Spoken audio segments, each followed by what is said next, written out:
பிடியதன் உருவுமை குழம்பிக்கு கரியோடு வடிகொடு தன்னதடி வழிபடும் அவருடைய கடி கணபதி அருளின் மிகக்கூடிய வடிவினர் பயில் வழி வளமுறை இறையே ஈசனே சிவகாமி நேசனே என ஈன்ற தில்லைவாழ் நடராஜனுடைய திருவடி தாமரையை வணங்கி நிகழும் மங்களகரமான விஸ்வாவசு வருடம் நவம்பர் மாதம் 17ஆம் நாள் திங்கட்கிழமை சித்திர நட்சத்திரத்தோடு கூடிய சுபயோக சுபதினத்தில் நவம்பர் 17ஆம் தேதி கார்த்திகை மாதம் தமிழ் மாதம் பிறக்கின்றது. 3/12/2025 வரக்கூடிய பரணி நட்சத்திரமும் திருக்கார்த்திகை தீபம் வரக்கூடிய நம்மை ஆன்மீகத்தை தேடலுக்கு கூட்டி போகின்ற சான்றோர்கள், யோகிகள், ஞானிகள், மெய்யன்பர்கள், அடியார்க்கும் அடியார்கள் எல்லோருக்கும் சாட்சியாக அப்படிப்பட்ட அண்ணாமலை. ஏன்னா அண்ணா தொடக்கூடாது பார்த்தீங்களா, அண்ணா தம்பி தான் தொடுவோம், அண்ணா தொடாது. அதான் அண்ணாமலை என்ற மிகப்பெரிய திருத்தலத்தில் அக்னி திருத்தலத்தில் நடைபெறக்கூடிய திருக்கார்த்திகை தீபத்தை பற்றி உங்களுக்கு பின்னாடி நான் பதிவு செய்கின்றேன். அதுவும் 3/12/2025. அந்த வகையிலே மேசராசி முதல் மீன வரையும் 12 ராசிக்குரிய கார்த்திகை மாதத்துக்குரிய பலனை பற்றி இப்போது நம்ம பார்ப்போம். மிதுனம்.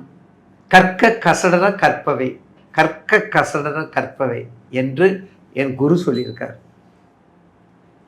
ஒரு பொருளை கற்கணும், கசடர கற்கணும்.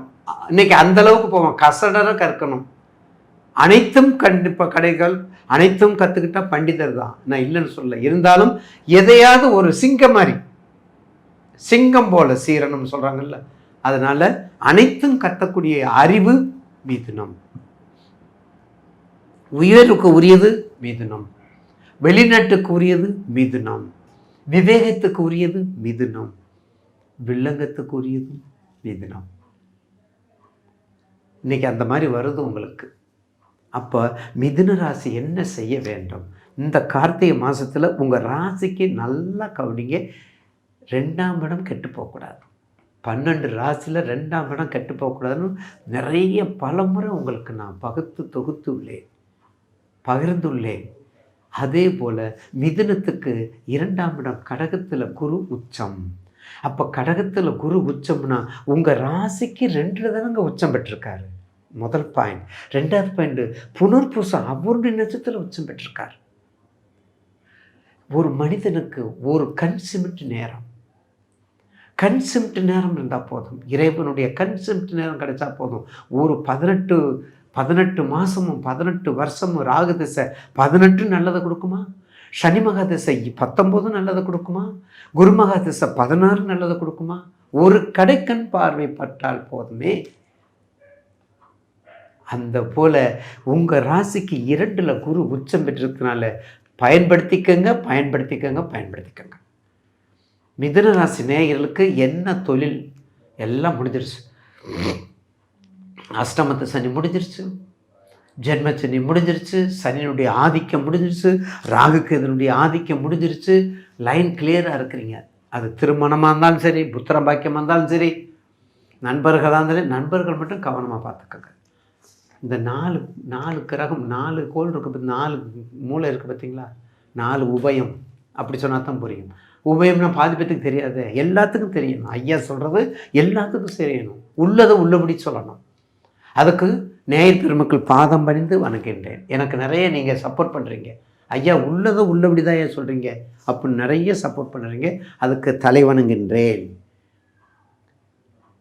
அது ரொம்ப முக்கியம். எதற்காக எங்கிட்ட கேட்குறீங்க? 1008 யூடியூப் சேனலில் ஓடிட்டுருக்குது. ஐயா நீங்கள் சொல்கிறது உள்ளது உள்ளபடின்னு சொல்கிறது ஏன் சொல்கிறீங்க? அந்த பாதத்தை நான் பரிசீலிக்கின்றேன், அந்த பாதத்திற்கு மதிப்பு கொடுக்கின்றேன். என்ன கஷ்டத்தில் இருப்பீங்க, நல்லதுக்காக கேட்பீங்க. நான் கார் வாங்க போகிறேன்னு கேட்பீங்க, கார் வாங்க போகிறேன்னு கேட்க மாட்டீங்க. காருக்கு கார் எந்த நாள் வாங்க போகிறதுன்னு கேட்பீங்க. கஷ்டம், எல்லா கஷ்டத்தையும் யார் தாங்கணும்? நவக்கிரகங்கள் தாங்கணும். நவக்கிரகத்துக்கு இடையில் இருக்கக்கூடிய மீடியாக்கள் தான் நாங்கள். நவக்கிரகத்தினுடைய குணங்களை உங்களுக்கு சொல்லக்கூடியவங்க தான் நாங்கள். அந்த தசாபத்தியை பகுத்து சொல்லக்கூடியவங்க தான் நாங்கள். இந்த ஜோதிடத்துறையில் உள்ளவங்க அடியார்களுக்கு கண்டிப்பாக நம்பிக்கையோடு செய்யுங்க. கொஞ்சம் உண்மையை சொல்லணும், இலைமறைக்காய உண்மையை சொல்லணும். அந்த வகையிலே விவேகத்துக்கு உரியவர் மிதுனம். காற்று நிற்காது, அந்த 3மே நிற்காது. அந்த 3 நிற்காது. மிதுனம், துலாம், கும்பம். பேசி பாருங்க அவங்ககிட்ட, கிளிப்பிள்ளை மாதிரி தான் இருப்பாங்க. இதில் 3ல் கும்பத்துக்கிட்ட பார்த்தீங்கன்னா 90% கிளிப்பிள்ளையாக இருக்கும். ரைட்டுங்களா? ஏன்? கலசம் எல்லாத்தையும் ஒன்றாக்கி கொடுக்கும். என்னங்க காவேரி தீர்த்தம் ஓடுது, காவேரியினுடைய தீர்த்தத்தை பூரா ஒரு கலசத்துக்குள்ள தானே அடைக்கினாரு, அதுக்குள்ள தானே அடைக்க வச்சாரு. காற்று ஏற்கனவே காற்று ராசி, 3மே காற்று ராசி. அப்போ மனசை ஒன்றுபடுத்திக் கொள்ளுங்கள், தியானத்தில் ஈடுபடுங்கள், வழிகாட்டியாயிருங்கள். படிப்பில் எந்த குறையும் வைக்காதீங்க. படிப்பு சம்மந்தப்பட்ட தொழில் எல்லாத்தையும் எடுத்துக்கங்க. படிப்பு சம்மந்தப்பட்ட தொழில் எல்லாத்தையும் எடுத்துக்கோங்க. அது நூல் நிலையமாக இருந்தாலும் சரி, லேண்டிங் லைப்ரரியாக இருந்தாலும் சரி, புக்ஸு சேல்ஸாக இருந்தாலும் சரி, இல்லை ஸ்டேஷ்னரி ஐட்டமாக இருந்தாலும் சரி, இல்லை பதிப்பகமாக இருந்தாலும் சரி, பதிப்பகம் மிகவும் மதிப்பு கொடுக்கும்.